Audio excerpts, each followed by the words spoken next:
চাঁদপুরের ফরিদগঞ্জ পৌরসভার চরকুমারী গ্রামের ক্ষুদ্র ব্যবসায়ী মোহাম্মদ শাহ আলমের দোকানে পণ্য সামগ্রী ক্রয় করতে ভিড় করছেন ক্রেতারা।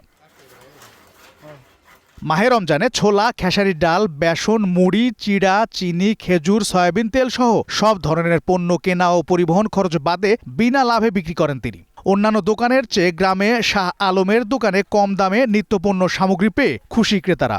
সাধারণ পাবলিক তারা চায় যেখানে কম পায় সেখানে একটু দৌড়ে আসে, তাতে অনেক সুবিধা হতেছে, আমাদের জন্য অনেক ভালো। এটা সীমিত দরে মাল বিক্রি করে অল্প লাভে আমরা উপকৃত হই। এই ব্যবসায়ী উদ্যোগটা যেন বাংলাদেশের প্রত্যেকটা ব্যবসায়ী নিয়ে থাকে। ক্রয় মূল্যে বিক্রয় সুলভ মূল্যে, ন্যায্য মূল্যে আমরা জিনিসগুলো ভোগ করতে পারবো। বাংলাদেশে বড় বড় ব্যবসায়ীরা যেন রমজান মাসে পণ্যের দাম কমিয়ে দেয়, সেই প্রত্যাশা ব্যবসায়ী শাহ আলমের। আলহামদুলিল্লাহ অনেক সাড়া পাইতেছি, আর আমাদের এলাকার মানুষও মাল ক্রয় করে শান্তি পাইতেছে।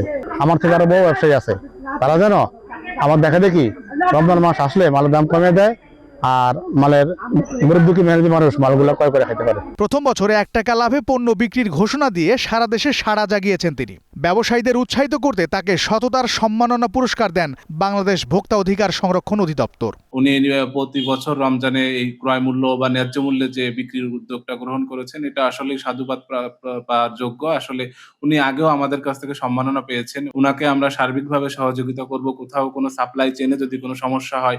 গরিব, দুস্থ ও অসহায় পরিবারের কথা মাথায় রেখে মাহে রমজানে ব্যবসায়ীরা শাহ আলমের মতো বিনা লাভে পণ্য বিক্রি করে দৃষ্টান্ত স্থাপন করবেন বলে প্রত্যাশা ভোক্তাদের।